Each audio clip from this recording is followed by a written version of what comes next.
Hi friends, எல்லோரும் எப்படி இருக்கிறீங்க? இன்றைக்கி நம்ம பொள்ளாச்சி தோட்டம் தான் வந்திருக்கோம். இன்றைக்கி நம்ம தோட்டத்தில் என்ன வேலைன்னு பார்த்தீங்கன்னா, தென்னை மரத்துக்கு பாத்தி கட்டுறது. இப்போது மழை கொஞ்சம் ஸ்டார்ட் ஆகிடுச்சு. கேரளாவில் இப்போ மழை சீசனால் நம்ம பொள்ளாச்சிலையும் இப்போ கொஞ்சம் மழை அதிகமாக வந்துட்டுக்குது. அதனால் இந்த மாதிரி தென்னை மரம் சுற்றியுமே வட்டைப்பாத்தி கட்டினோம்னா தண்ணி நிற்கிற வசதியாக இருக்குது. அதனால் நம்ம தோட்டத்தில் இன்றைக்கி வட்டைப்பாத்தி வேலை நடந்துட்டுருக்குது.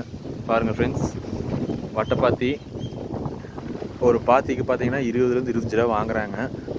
பரவாயில்ல, மிஷினில் விட கையில் பிடிக்கிறது கொஞ்சம் நல்லது. ஏன்னா மிஷினில் வெட்டினோம்னா வேருக்குலாம் கொஞ்சம் டேமேஜ் ஆக சான்சஸ் இருக்குது. அதனால் நம்ம முடிஞ்ச அளவுக்கு கையில் மம்முட்டி ஆளை வச்சு எடுத்துட்டோம்னா நம்மளுக்கு மரத்துக்கு கொஞ்சம் சேஃப்டி. நம்ம கொய்யா செடிக்கும் வட்டைப்பாத்தியில் எடுத்தாச்சு. நல்லா ஜம்முன்னு அமைஞ்சிருச்சு வட்டைப்பாத்தி. பார்த்துங்க, நம்ம காலையிலேருந்து இதே ஒர்க்கு தான் போயிட்டுருக்குது. உங்களுக்கு எப்படி வட்டைப்பாத்தி பாருங்கள்.